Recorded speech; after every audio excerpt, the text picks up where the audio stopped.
He dismissed me with a hot cup of coffee as his excuse. 15 years of my life poured into Sterling Grant Financial. I skipped school concerts. I worked through Christmases. I untangled their messes in the dead of night. But a single splash on a ridiculously expensive shirt was all it took for them to cast me aside like a piece of garbage. My name is Eleanor Vance. I'm 39 years old. Up until about 10 minutes ago, I was their senior investment strategist. Now, I'm just a woman clutching a cardboard box in a sterile, cold marble lobby. Inside that box was a framed photo of my daughter and my late mother's fountain pen. That was the sum total of what I had to show for a decade and a half of unwavering loyalty. I felt insignificant. I felt shattered. The security guard was waiting, his eyes averted, ready to escort me from the premises. And then, the elevator chimed. The polished steel doors slid apart. Arthur Croft emerged. He was our cornerstone investor, the man who controlled a staggering $2.5 billion of our fund. He was, without question, the most powerful man in the entire building. His gaze found me. A warm smile spread across his face. "Eleanor," he said, his voice calm and steady, "are you prepared for our meeting?" I hugged the box to my chest, my knuckles white. My voice trembled. "Julian fired me," I whispered. Arthur stopped dead. The smile evaporated from his face. He glanced at the security guard, who shifted uncomfortably. Then his eyes snapped back to me. "Walk with me," he said.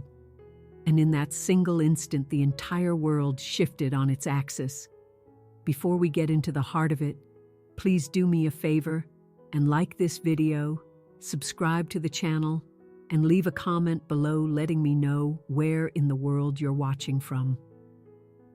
For 15 years, I was the unseen mortar holding Sterling Grant Financial together.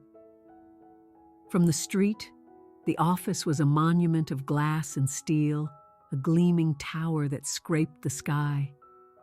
It projected an image of flawless perfection, but on the inside, it was a chaotic labyrinth of egos and incompetence.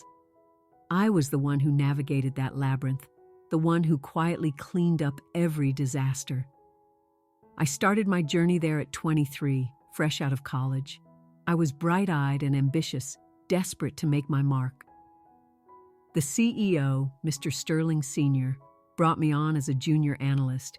He'd told me, "Eleanor, if you dedicate yourself, this company will become your family."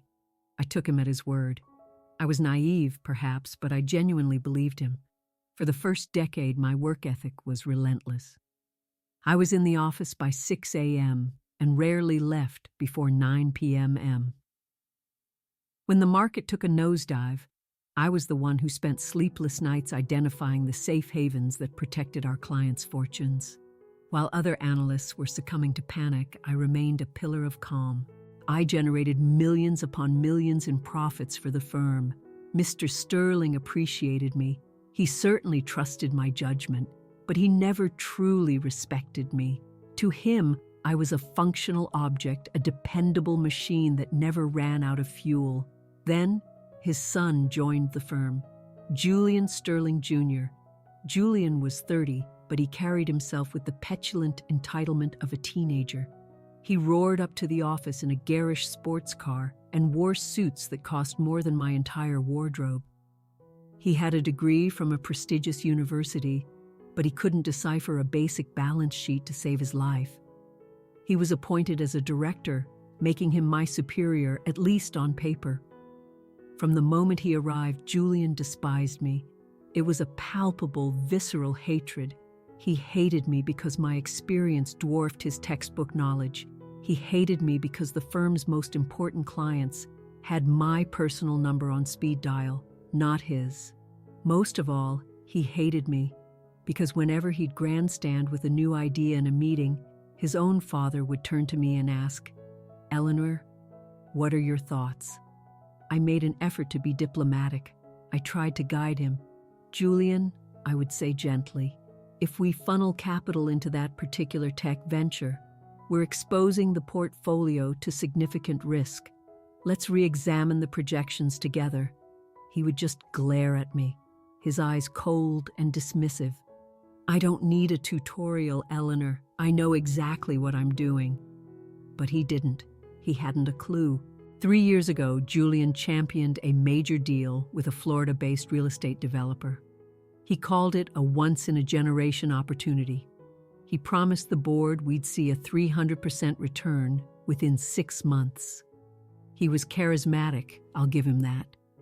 He was loud and made extravagant promises that seduced the less discerning board members. I felt a knot of dread in my stomach, so I took the files home. I spent the entire night poring over the fine print. At 3 a.m., fueled by black coffee, I found the ugly truth. The real estate company was a shell corporation. They had no legal title to the land they claimed to own. They were being actively sued by 3 separate financial institutions. If we had proceeded with that investment, Sterling Grant would have incinerated $50 million. The following morning, I went directly to Mr. Sterling's office. Julian was already there, laughing and pouring his father a coffee. My hands trembled slightly as I placed the folder on the polished mahogany desk. My intention wasn't to humiliate Julian. I just wanted to protect the firm. "We cannot move forward with the deal," I stated, my voice as soft as I could manage. "It's fraudulent." The room fell into a heavy silence. Julian's face flushed a deep, blotchy red. "You're lying," he spat. "You're just bitter because I sourced this deal and you didn't."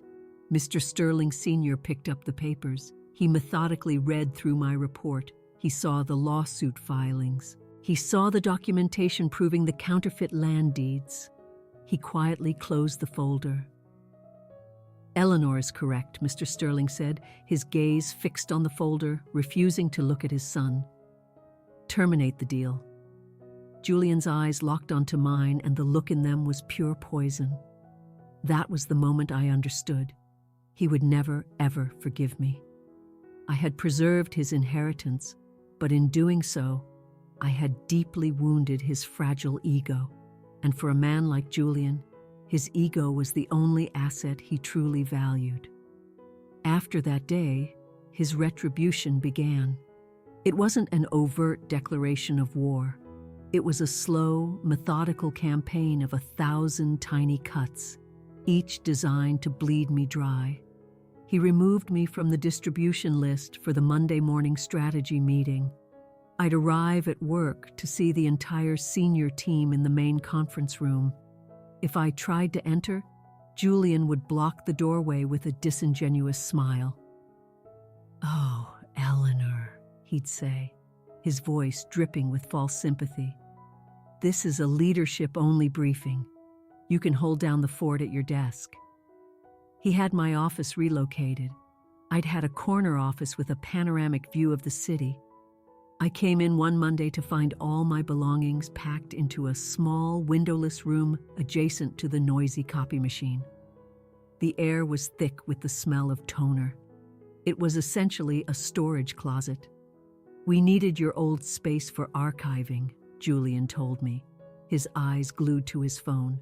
He began poaching my clients, investors I had painstakingly cultivated relationships with over a decade. He'd wine and dine them at extravagant restaurants, telling them, "Eleanor is just swamped these days. She's not as sharp as she used to be. I'll be personally overseeing your portfolio from now on." I went to his father. I pleaded with Mr. Sterling. "Sir," I said, my voice strained, "Julian is systematically isolating me. I can't perform my duties effectively." Mr. Sterling just sighed, looking weary and old. He knew his son was a liability, but he was still his son. "Eleanor, please," he implored, "just be patient with him. He's still learning the ropes. He needs to feel like he's contributing. Just play along. For my sake." So I did. I choked down my pride. I continued to do the heavy lifting, and Julian eagerly slapped his name on the final reports. I worked weekends. I missed my daughter Chloe's soccer championship. I missed her school play, where she had the starring role as the sun. I sat in that dim, miserable office, correcting Julian's catastrophic errors, while he was gallivanting on a yacht somewhere in the Caribbean. My daughter, Chloe, is 10. She used to ask me, "Mommy, why do you always look so sad?" "I'm not sad, sweetie," I'd lie, forcing a smile. "Just very tired." "Then why don't you find a new job?" she asked once, with the simple clarity of a child. I looked at her innocent face, then my eyes drifted to our modest apartment, to the stack of bills on the kitchen counter. "I can't," I said, my voice barely a whisper. "Mommy has to pay for your school. Mommy has to pay for the car. I have to make it work." I felt utterly trapped. At 39 and a single mother, the job market felt like a terrifying abyss. I convinced myself that if I just kept my head down, if I continued to be flawless in my work, things would eventually improve. I was so wrong. Julian wasn't just cruel, he was becoming a danger to the entire firm. In the last 6 months, I started noticing things that sent a chill down my spine. Figures that didn't reconcile, asset valuations that were wildly inflated, risk assessment reports that had been subtly doctored. I knew it was Julian. He was cooking the books to create the illusion of genius for his father. But it was all a house of cards. I was terrified. If this ever came to light, the firm would implode, taking everyone's investments with it. I started compiling a file, a physical file, which I hid in a locked drawer of my desk. Every time I found a manipulated number, I printed the evidence. Every time Julian sent a thinly veiled email instructing me to optimize the optics, I printed it out. I wasn't sure what my endgame was.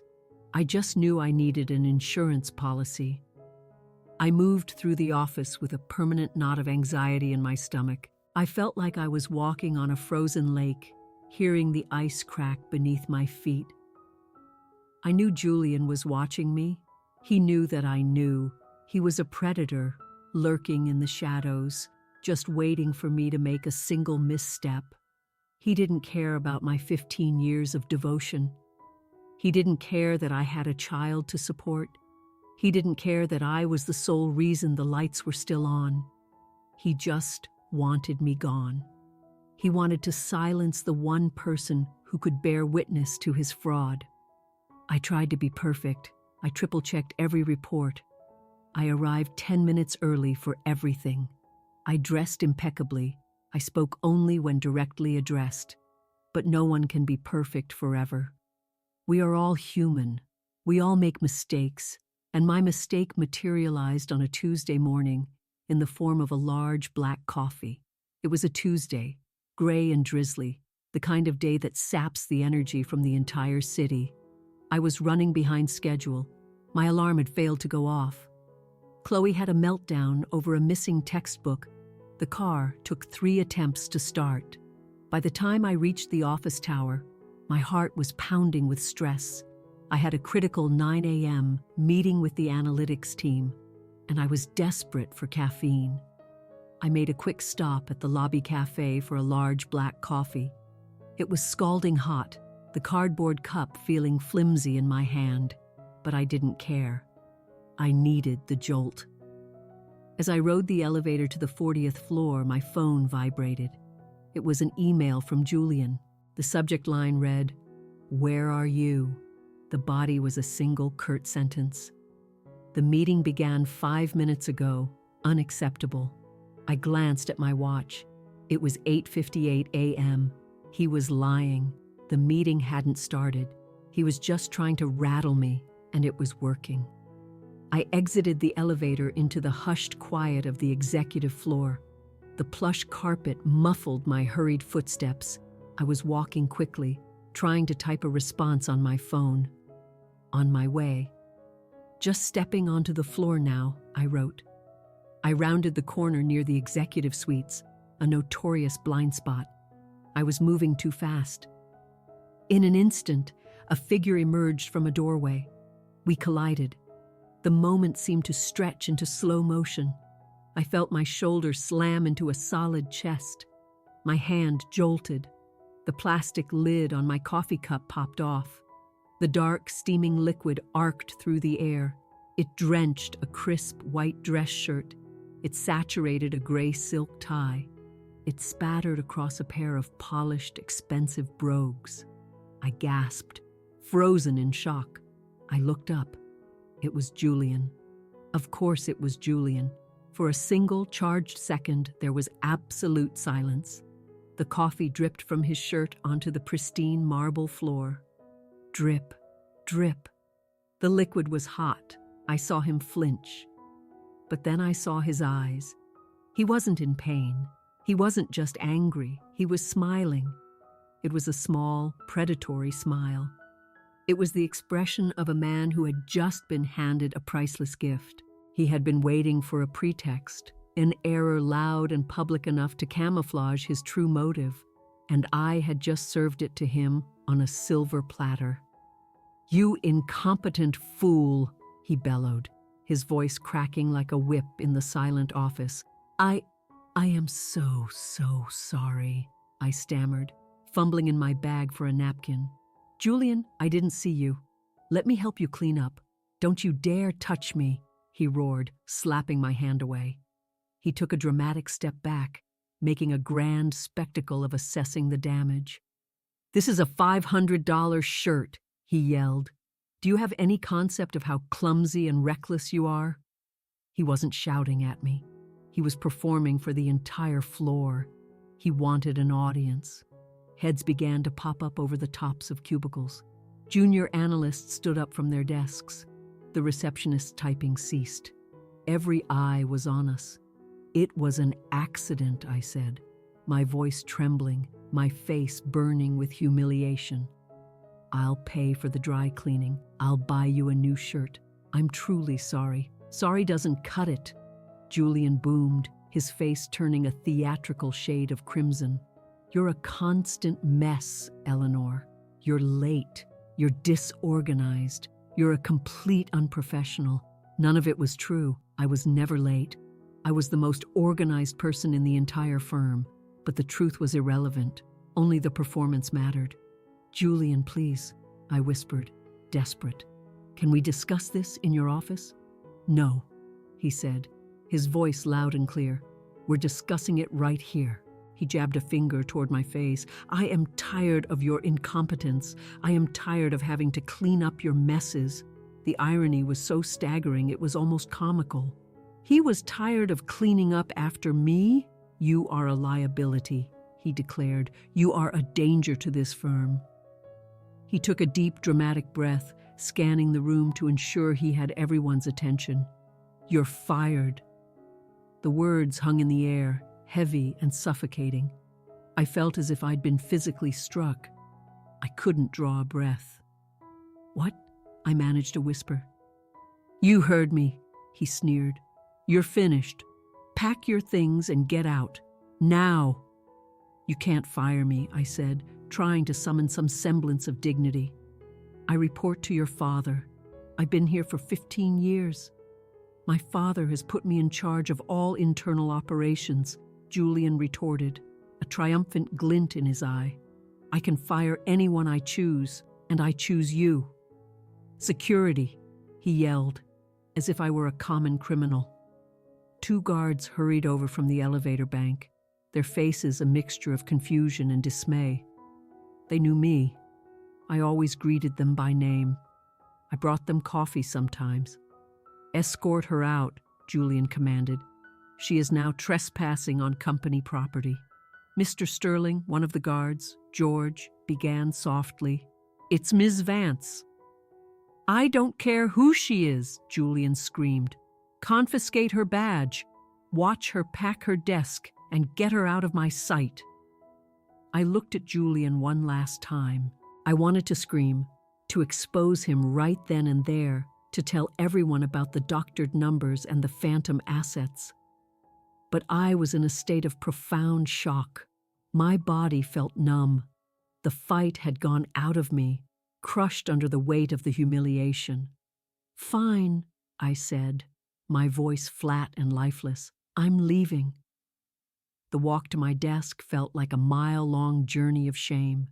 Everyone was staring. Some faces held pity. Others quickly looked away, afraid of being associated with me. Not a single person spoke up. They were terrified of Julian. They didn't want to be his next target. I reached my small, dim office by the copy machine. George, the guard, stood at the doorway, his eyes fixed on the floor. "I'm sorry, Miss Vance," he mumbled. "It's not your fault, George," I replied quietly. There wasn't much to pack. 15 years of my professional life, and it all fit neatly into one medium-sized cardboard box. I took the framed photograph of Chloe from my desk. In the picture, she was grinning, a gap where her front tooth used to be. I gently wiped a speck of dust from the glass. I took my personal notebooks. I took the little stress ball shaped like a globe, and then I reached deep into the bottom drawer of my desk. It was a silver fountain pen, tarnished with age. It wasn't valuable, but it had been my mother's. She gave it to me on my first day at this job, 2 years before she passed away. "Make us proud, Eleanor," she had said. I clutched the pen tightly in my hand, feeling the sting of tears behind my eyes. I would not cry, not here, not in front of them. I placed the pen carefully in the box. I glanced at my computer, thinking of the digital files, the proof of Julian's corruption.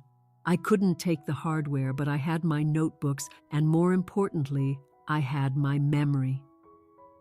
I put on my coat and picked up the box. It wasn't physically heavy, but it felt like it weighed 1,000 pounds. "I'm ready," I said to George. We walked back through the office. It was a grim funeral procession.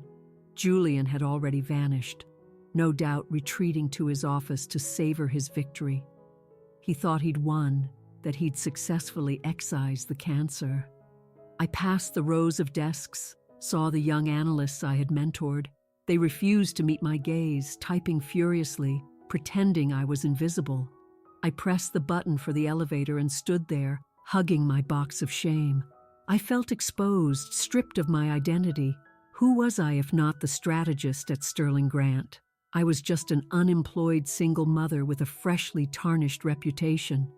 The elevator chimed, the doors slid open. I expected it to be empty. A solitary ride down to the lobby where I could finally break down in my car. But it wasn't empty. A man stood inside. He was tall, with distinguished silver hair and a suit that probably cost more than my car. He had kind, intelligent eyes, but a sharp, determined jawline. It was Arthur Croft, the firm's largest investor, the man whose money was the bedrock of the entire company. He stepped out of the elevator. He saw the security guard. He saw the unshed tears in my eyes. He saw the cardboard box clutched in my arms. He stopped. The lobby noise seemed to fade into silence. "Eleanor," he said, his deep voice laced with confusion. "What's happening here?" I drew a shaky breath. My voice cracked. "Julian fired me," I said. Arthur looked at me. Then he glanced toward the closed door of Julian's office. "Why?" he asked. "I spilled coffee," I said, a single tear finally escaping and tracing a hot path down my cheek. I spilled coffee on his shirt. Arthur stared at me, his expression unblinking. He processed the information in an instant. He was a billionaire for a reason. He was exceptionally smart. He understood that a coffee spill was meaningless. It was a flimsy pretext. He turned his attention to the security guard. "Leave us," Arthur said. It wasn't a question. It was a command. George nodded and quickly retreated. Arthur turned back to me. "Put the box down, Eleanor," he said gently. "I have to go," I insisted. "I'm trespassing now. You're not going anywhere," Arthur stated firmly. "Walk with me. Walk with me," Arthur Croft repeated.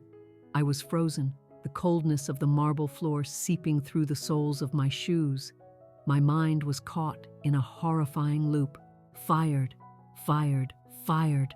I can't, I whispered, glancing at the security guard, George, who lingered nervously nearby. They have my badge. I'm not supposed to be here. Arthur turned to George. He didn't raise his voice or show any sign of anger. He simply radiated an aura of absolute authority. George, Arthur said calmly, Ms. Vance is with me. If anyone has a problem with that, you tell them I personally requested her assistance. George nodded in rapid succession. Yes, Mr. Croft, of course. He practically fled, looking immensely relieved to be free of the situation. Arthur reached out and gently took the cardboard box from my arms. I can get that, I protested weakly. It's my problem.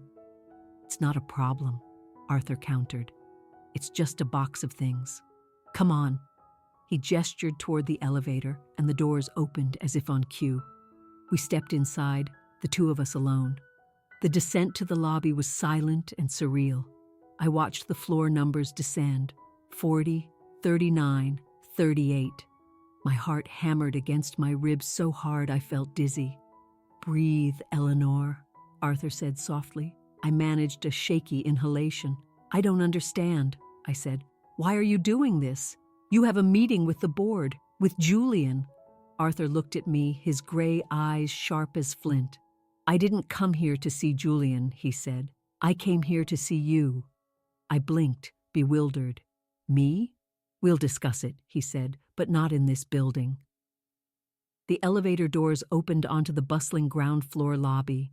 People hurried past, clutching their own coffees, absorbed in their phones, laughing. Their lives were carrying on as normal. My life had just imploded, but the world hadn't paused for a second. Arthur strode confidently out of the elevator, still holding my box. I trailed behind him like a lost child. We walked past the main reception desk. The receptionist's eyes widened as she saw the billionaire investor carrying a cardboard box for the freshly fired executive. Her jaw went slack. Arthur paid her no mind. We passed through the revolving doors and out onto the street. The rain had ceased, but the air was damp and smelled of wet pavement and car exhaust. My car is just around the corner, Arthur said, but let's go over there instead. He gestured to a small, unassuming cafe across the street. It was the opposite of the flashy, expensive places Julian favored for client meetings. I could use a drink, I said, my voice hollow, but not coffee. I think I'm done with coffee for a while. Arthur let out a dry, low chuckle. Tea it is then. Chamomile. You look like you could use it. He found us a quiet table in the back and left me there while he went to the counter. He didn't rush. He moved with the quiet confidence of a man who knows the world will wait for him. He returned with 2 steaming mugs and placed one in front of me. Drink, he said. I took a sip. The tea was hot and slightly sweet, and its warmth began to quell the trembling in my hands. Thank you, I said. Arthur leaned back, studying my face, taking in my red-rimmed eyes and the few stray coffee drops that had splattered onto my own blouse. Tell me exactly what happened, he said. Start from the beginning, and I don't want the sanitized corporate version. I want the truth. I looked down into my mug. I was running late. I turned a corner too fast. I bumped into him. It was a complete accident, Arthur, I swear. I would never deliberately.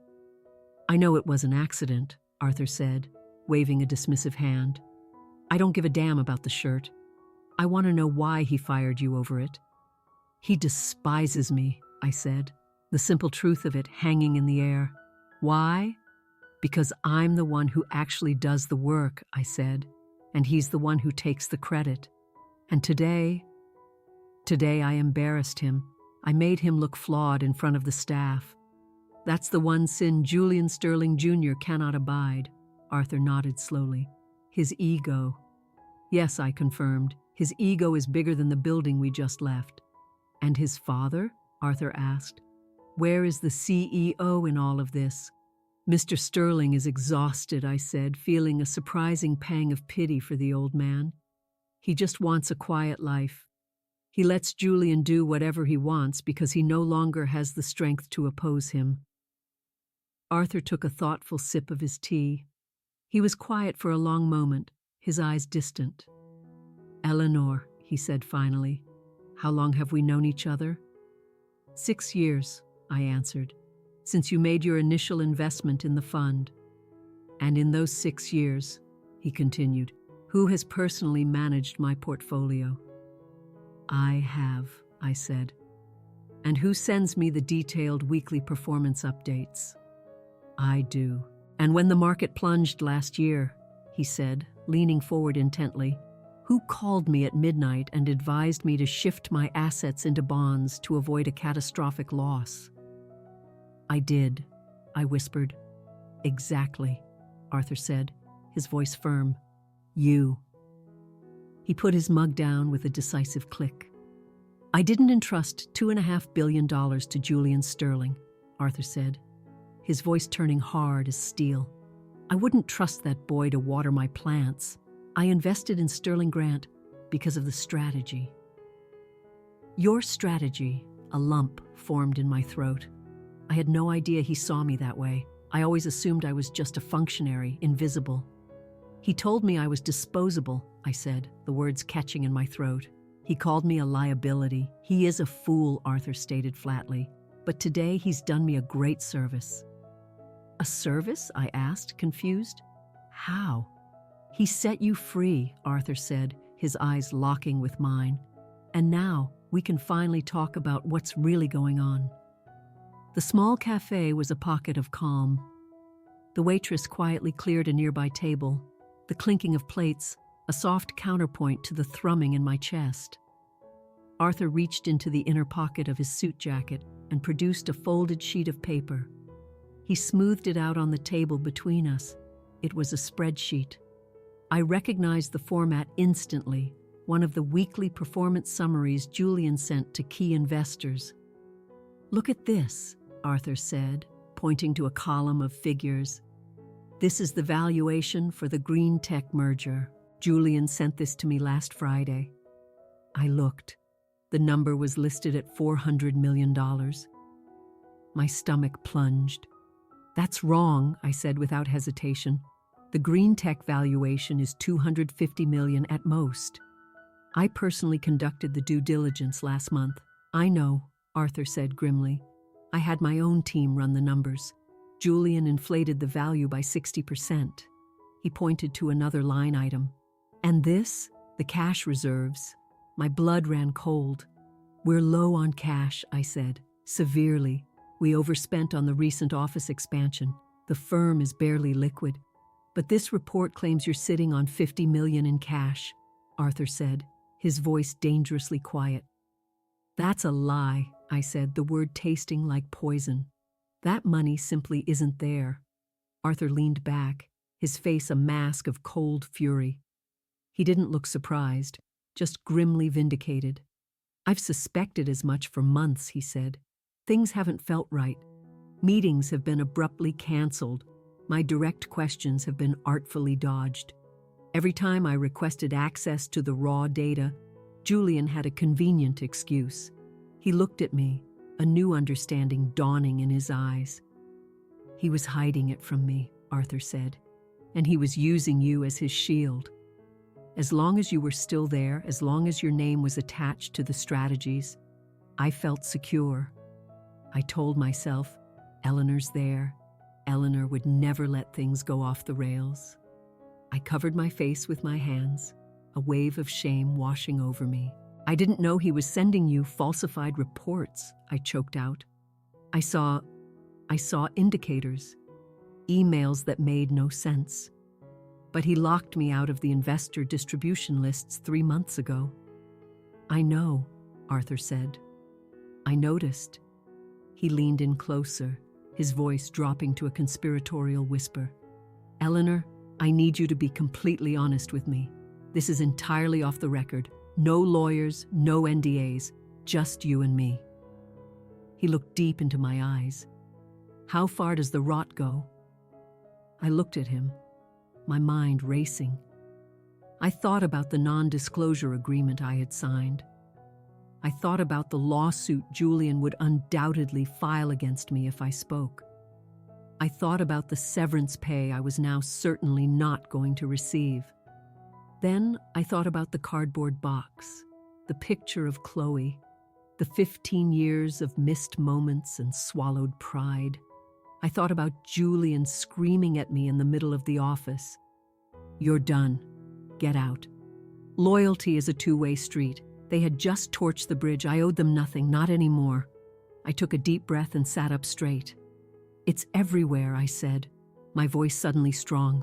The fear was dissolving, replaced by a cold, sharp clarity. "Tell me." "The green tech deal is just the beginning," I said. "The commercial real estate portfolio is riddled with bad debt. That tech startup he acquired last year, it has zero revenue. He's been paying their staff salaries directly out of client operational funds." Arthur's jaw tightened. "That's embezzlement." "I know," I said. "He shuffles money between accounts constantly, just to plug the holes before the quarterly reports. He's been creating a maze so complex, he thinks no one can unravel it." Mason reached across the table and covered my hand with his. His hand was warm and solid. "You are not going to jail, Eleanor," he said firmly. "You are a whistleblower. You are the victim here." He pulled his hand back and took out his phone. He stared at the screen for a moment. "It's worse than I thought," he muttered. "If I pull my capital now, the firm goes under." "Yes," I confirmed. "You are the foundation. If you pull out, the other investors will stampede for the exits. It will be a run on the bank. Sterling Grant will be insolvent within 48 hours. Arthur looked at me, a challenging glint in his eye. "And how would you feel about that?" I looked out the cafe window at the gleaming glass tower across the street. My home for 15 years, my prison. "I feel sad," I admitted honestly. "I helped build that place. I hired many of those people. I don't want the innocent ones to lose their jobs. The receptionists, the junior analysts, they did nothing wrong." "They're young," Arthur said pragmatically. "They'll land on their feet." "But Julian? If he remains in power, he will ruin everyone. He will evaporate pension funds. He will destroy people's life savings. He must be stopped." He was right. I knew he was. "So, what are you going to do?" I asked. Arthur put his phone away and stood, buttoning his jacket. The look on his face was chilling. It was the look of a general preparing for battle. "I'm going to that meeting," he said. "You're going back in there?" I asked, alarmed. "I have an appointment," he said coldly. "I'm going to walk into that boardroom. I'm going to sit down across from Julian and his father, and I'm going to demand my money back. All of it." His expression softened slightly as he looked down at me. "But first," he said, "I have a question for you." I stood up, clutching my purse. "What?" "When this all implodes," he said, "and it will be public by tomorrow morning, I'm going to need someone to help me manage the fallout. Someone who knows where all the bodies are buried. Someone who actually knows how to invest." He paused, letting the weight of his words sink in. "I'm launching a new firm, Eleanor, a clean one. No nepotism, no deception, just performance." My heart skipped a beat. "I want you to run it," he said. I stared at him, speechless. "Me? But I was just fired for spilling coffee. I'm a nobody." "You are the most intelligent person in that entire building," Arthur stated. "And you are the only one I've met with any real integrity. I don't want a CEO with a famous last name.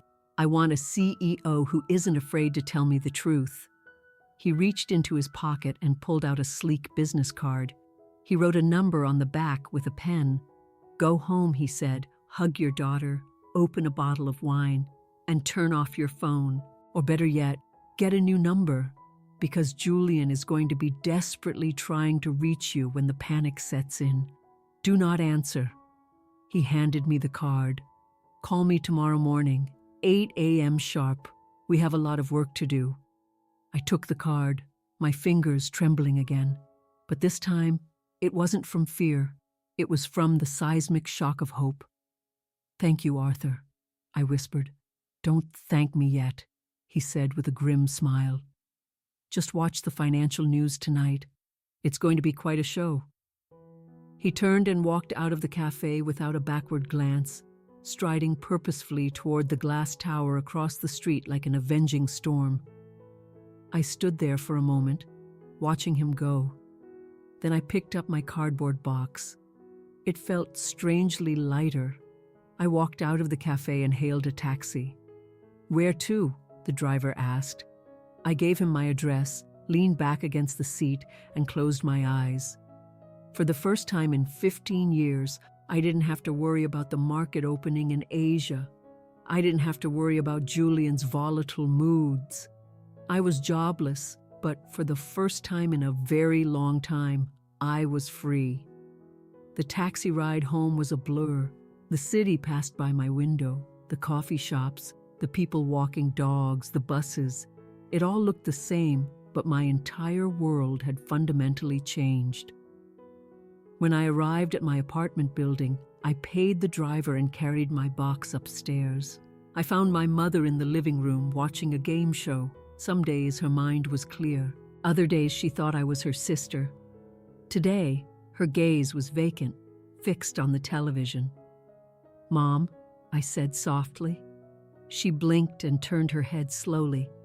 "Eleanor," she asked, her voice frail. "You're home early. Is it a holiday?" I placed the cardboard box on the dining table, where it looked starkly out of place next to a pile of mail and Chloe's homework. "No, Mom," I said. "No holiday. I finished up early today. I couldn't bring myself to tell her the truth. It would only confuse and upset her." I went into the kitchen. My hands began to shake again. The adrenaline from the cafe was wearing off, and the cold, hard reality of my situation was sinking in. I was unemployed. Yes, Arthur had offered me a job, a dream job. He had given me his card. He had promised me a future. But was it real? I gripped the edge of the sink, doubt creeping into my thoughts like a cold fog. Arthur was furious. People say a lot of things when they're angry. Maybe he would cool off. Maybe he would walk into that boardroom and Julian would grovel and his father would plead and they would cut some kind of deal. The wealthy always protect their own. Why would he risk everything for me? I was just Eleanor. I bought my suits on clearance. I drove a 10-year-old sedan. I wasn't a CEO. I looked at the business card in my hand. It was heavy, made of premium, cream-colored stock. Arthur Croft, Croft Industries. I closed my eyes, trying to hear his voice again. I want a CEO who tells me the truth. I held on to that. At 3:30 p.m., the front door burst open, and Chloe came running in, her school backpack looking comically large on her small frame. "Mom!" she yelled, then stopped short when she saw me sitting at the kitchen table. "Mom, why are you home? Are you sick?" she asked, her brow furrowed with worry. I managed a smile, and for the first time that day, it felt genuine. "No, sweetie, I'm not sick." Her eyes traveled to the cardboard box on the table. She saw the picture frame peeking out, the globe-shaped stress ball. She was a smart kid. She knew what that box meant. Her face fell. She let her backpack slide to the floor. Did the bad man fire you?" she whispered. She'd nicknamed Julian the bad man after overhearing me cry on the phone to my sister one night. I opened my arms, and Chloe rushed into them. I hugged her tight, burying my face in her hair, smelling the familiar scent of strawberry shampoo. This was my why. This small, fierce, wonderful person, was the reason I had endured the abuse for so long. He did, I said into her hair. He fired me. Chloe pulled back, her face a mask of tiny fury. She has my eyes. I hate him, she declared. Does this mean we won't have any money? We're going to be okay, I said, smoothing her hair back. Actually, something good happened today, too. What? A very nice man offered me a brand new job, I told her. A much better job. One where I get to be the boss. Chloe's eyes went wide. You? The boss? Maybe, I said, not wanting to get her hopes up completely. We'll have to wait and see what happens tomorrow. That night, I made spaghetti for dinner. Simple comfort food. We ate together, me, Chloe, and my mom. My mother recounted a story about a childhood pet, a story I'd heard 100 times. But tonight, I listened to every word, truly present.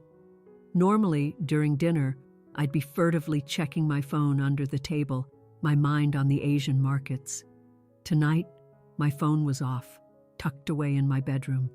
The silence was a relief, but underneath it, a low hum of anxiety persisted. I couldn't help but imagine the drama unfolding downtown. I pictured Arthur striding into that boardroom. I pictured the smug look on Julian's face turning to one of horror as Arthur laid out his ultimatum. I put Chloe to bed at 9. "Mom," she said, pulling the covers up to her chin. "Are you scared?" "A little," I admitted. "Don't be," she said with absolute certainty. "You're the smartest person I know. You can fix anything." I kissed her forehead. "Good night, my love." I went to my room and sat on the edge of the bed. I stared at my phone, a silent black rectangle. Arthur had told me to keep it off, but I was only human. My curiosity was a powerful itch. I turned it on. It immediately came to life, vibrating and buzzing relentlessly. 37 missed calls, 14 voicemails, over 50 new emails. I scanned the call log. Missed call, Julian Sterling, 12. Missed call, Sterling Grant, main office, 8. Missed call, HR Director, 4. I ignored them all. I opened my text messages. One from Julian sent at 4:45 p.m. Eleanor. "Pick up your phone. We need to talk. Now." Another at 5:30 p.m. "You think you can sabotage me? I will destroy you, Eleanor. Call me." And then a message from a number I didn't recognize, sent at 8 p.m. "It's done. Get some rest. 8 a.m. tomorrow." I stared at the screen. It's done. A shiver ran down my spine. It wasn't a shiver of fear. It was the feeling of justice, cold, hard, and absolute. I turned the phone off again. I lay down in the darkness listening to the distant city sounds.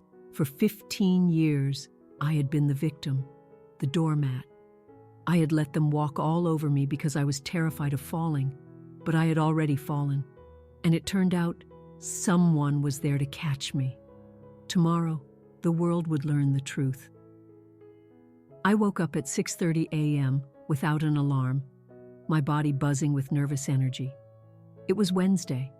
On a normal Wednesday, I'd already be at the office, drowning in coffee and preparing weekly risk reports. Today, I was in my own kitchen, wearing pajamas and savoring a single cup of coffee that tasted better than any I'd had in years. I opened my laptop on the kitchen table, but I didn't try to log into my work email. My access was surely revoked. I went straight to the major financial news websites. Nothing yet. The headlines were mundane. Market poised for modest gains, oil prices holding steady. I checked my personal email, and there it was, time-stamped 7:02 a.m., an email from Julian, but it wasn't addressed just to me. It was sent to the entire company, and he had blind copied the firm's entire client list. He was trying to get out in front of the story, to control the narrative. Subject: Important update on leadership changes. Dear team and valued clients, I am writing to inform you that Eleanor Vance, senior strategist, has been terminated effective immediately for cause. It recently came to our attention that Ms. Vance was involved in gross negligence regarding portfolio management. We discovered significant irregularities in her reporting that place the firm and your investments at unacceptable risk. We have taken swift and decisive action to protect your capital. Please rest assured that Sterling Grant is stronger than ever. We are conducting a full internal audit to rectify her mistakes. Sincerely, Julian Sterling Jr., Director of Operations. I read it 3 times, my hands clenching into tight fists. He was framing me. He was pinning his own fraud on me, using my name to cover his crimes. "You absolute coward," I whispered. A surge of panic tightened my chest. If this narrative took hold, my career would be over. I'd be blacklisted. Not even Arthur Croft could hire a strategist publicly accused of fraud. My phone rang. It was Sarah, a junior analyst I had mentored. I answered. "Eleanor," she whispered, her voice fraught with fear. "Did you see it? The email?" "I saw it," I said, my voice grim. "It's a lie, Eleanor," she said frantically. "We all know it's a lie, but people are panicking. They're saying you stole money." "I never stole a dime, Sarah. I know that. But Julian is in the conference room screaming at the legal team. He's trying to—" Suddenly her voice cut off. "Oh my God," she gasped. "What is it, Sarah?" I demanded. "I just got another email," she said. It's from Arthur Croft." "Read it to me," I commanded. "He hit reply all," Sarah said, her voice shaking with a mixture of terror and awe. "He replied to the entire distribution list, the whole company, all the clients, even the press contacts." "Read it, Sarah." She took a shaky breath. Subject: Important update on leadership changes. Regarding the termination of Eleanor Vance and the status of Sterling Grant Financial. My name is Arthur Croft. As the lead investor in this fund, I am writing to correct the public record. Eleanor Vance is not responsible for any irregularities. She is the whistleblower who bravely exposed them. Effective immediately, I am withdrawing my entire capital commitment of $2.5 billion from Sterling Grant. This decision is based on documented evidence of fraud, embezzlement, and systematically falsified valuations committed by Julian Sterling Jr. For full transparency, I have attached the corrected financial statements alongside the fraudulent reports circulated by Mr. Sterling over the past 6 months. These documents have also been forwarded to the SEC and the District Attorney's Office. Eleanor Vance is a professional of the highest integrity.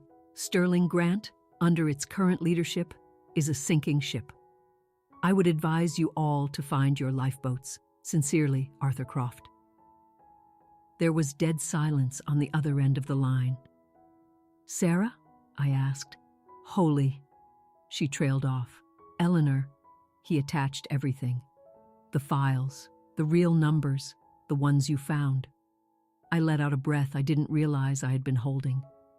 "What's happening there now?" I asked. "It's pure chaos," Sarah said.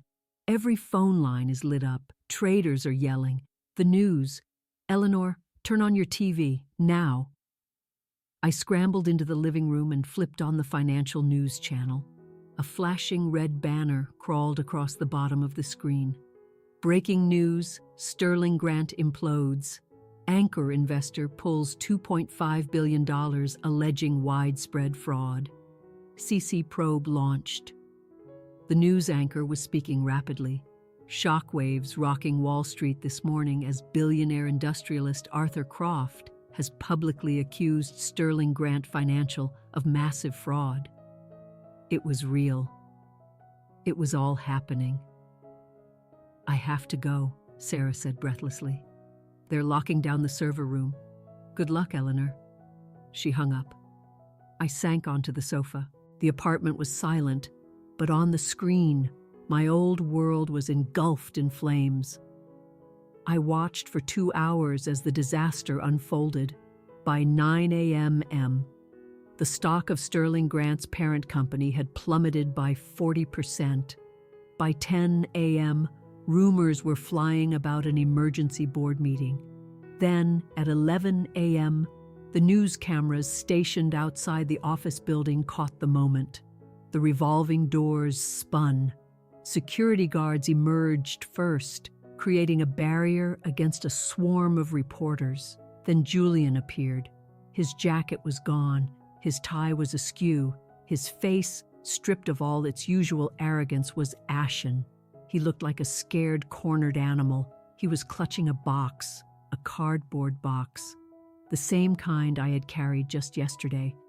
He walked with his head down, trying to shield his face from the cameras. A reporter thrust a microphone at him. "Mr. Sterling, did you falsify the valuations? Is it true you embezzled client funds?" "Julian, do you have a comment on the allegations made by Eleanor Vance?" He said nothing. He shoved his way through the throng and scrambled into a black car. But it wasn't his flashy company car. It was a yellow taxi. They had already taken his car. I watched the taxi speed away. I had expected to feel a surge of triumph, of pure joy. Instead, what I felt was a profound sense of relief. The monster was gone. The dark shadow that had loomed over my life for 3 years had finally been vanquished by the light of truth. My phone rang again. The screen read, "Arthur Croft." I answered. "Hello? Did you see it?" Arthur asked, his voice calm and even. "I saw it," I said. "You saved my reputation." "No," Arthur corrected me. "I just amplified the truth. You saved yourself the day you decided to start keeping that file." He paused. I could hear papers shuffling on his end. "Now for the difficult part," he said, "building something better from the wreckage. Are you ready?" I looked around my messy living room, at the photo of Chloe on the mantel. I felt a new strength rising within me, a quiet, unshakable power. "I'm ready," I said. "Good," Arthur replied. "Meet me at 1200 Broadway, 14th floor. Noon. Don't be late." "I'm never late," I said. "I know," he said and hung up. I stood up and went to my closet. I chose my best suit, a deep navy blue, the color of authority, the color of calm. I dressed with purpose. I styled my hair. I looked at myself in the mirror. I no longer saw the weary victim, the woman who apologized for taking up space. I saw Eleanor Vance, CEO. I kissed my sleeping mother on the cheek, left a note for Chloe, and walked out the door to meet my future. I arrived at 1200 Broadway at 11:50 a.m. The building was a world away from Sterling Grant's cold glass fortress. It was a beautifully renovated industrial loft in the Flatiron district, with exposed brick walls and massive windows that flooded the space with light. It felt solid, authentic. As I waited for the elevator, my phone buzzed with a text from Sarah. "You won't believe this. Sterling Sr. is out, too." I stared at the screen. I had assumed the board would let him stay on as a figurehead out of some misplaced sense of respect. The text continued. "Officially, he retired, but we all know what that means. The board said he'd lost control of the firm, that he enabled Julian. He's packing up his office as we speak." I felt a flicker of pity. Mr. Sterling wasn't an evil man, just a weak one.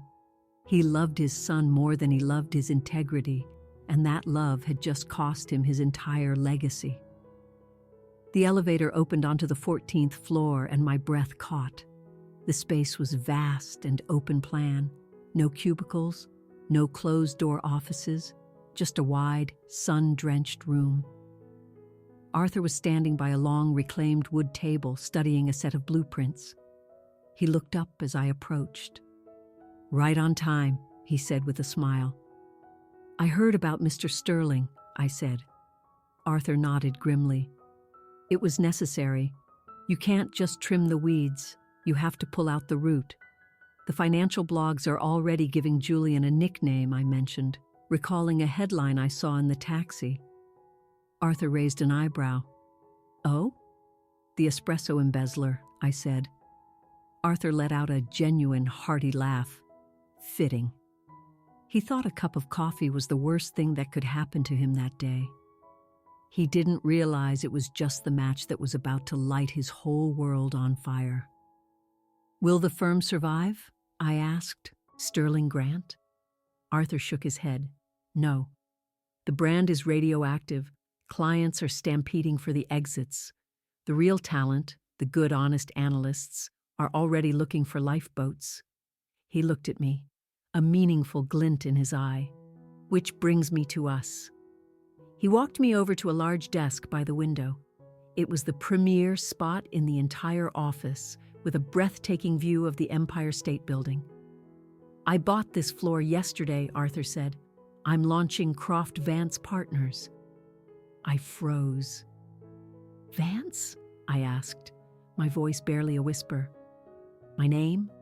Your name, Arthur confirmed. I'm providing the capital.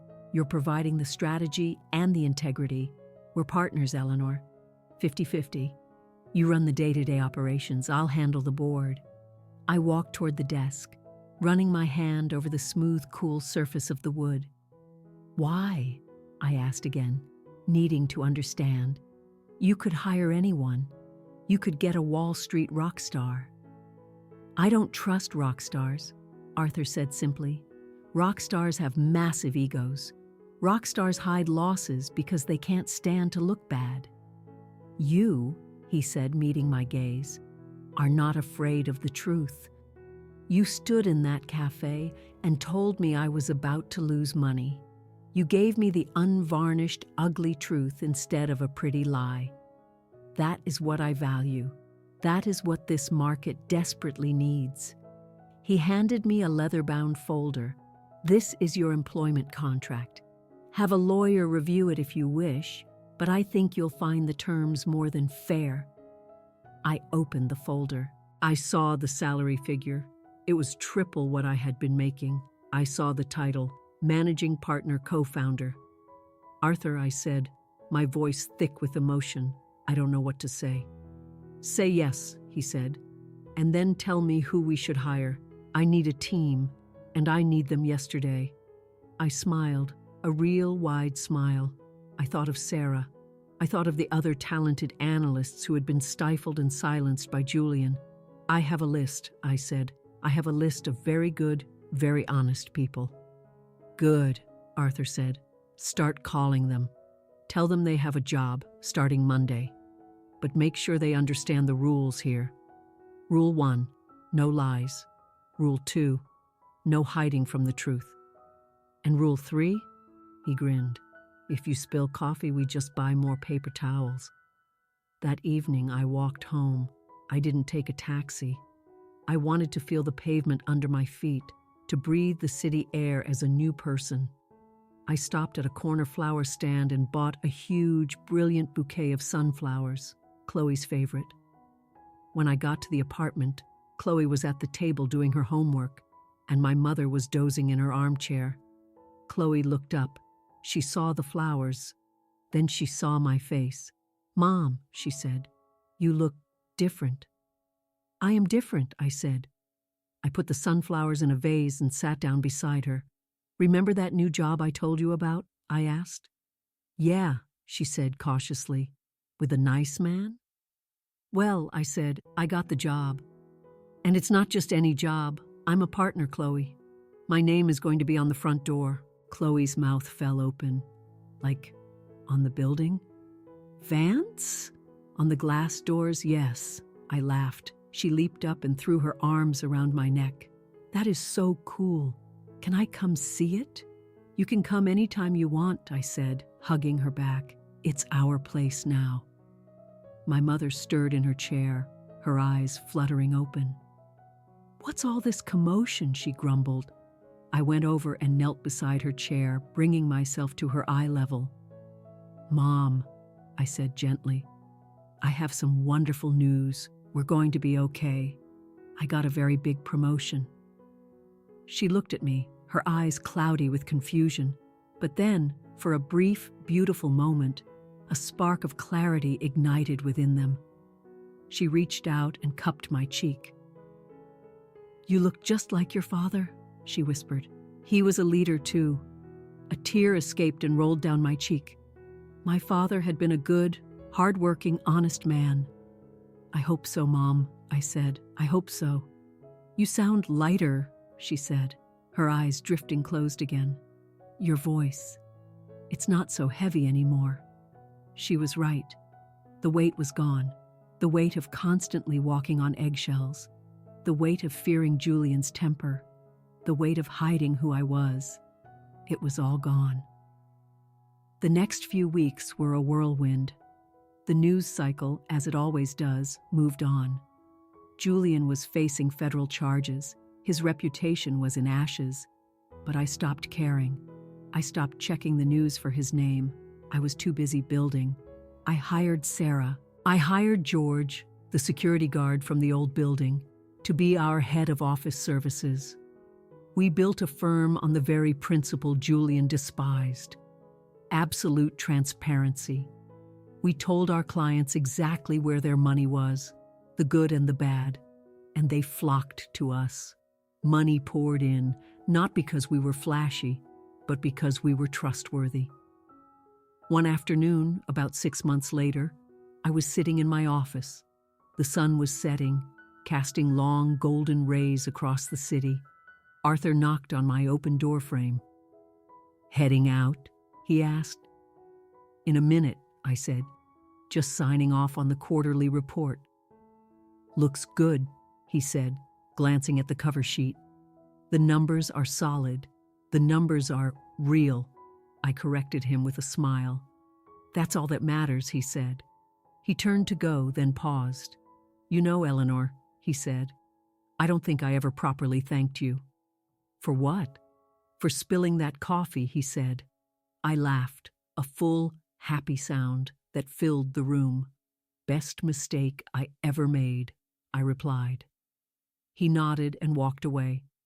I looked down at my desk. Next to my computer, I kept the few items from my old cardboard box: the picture of Chloe, the stress ball, and my mother's silver pen. I picked up the pen.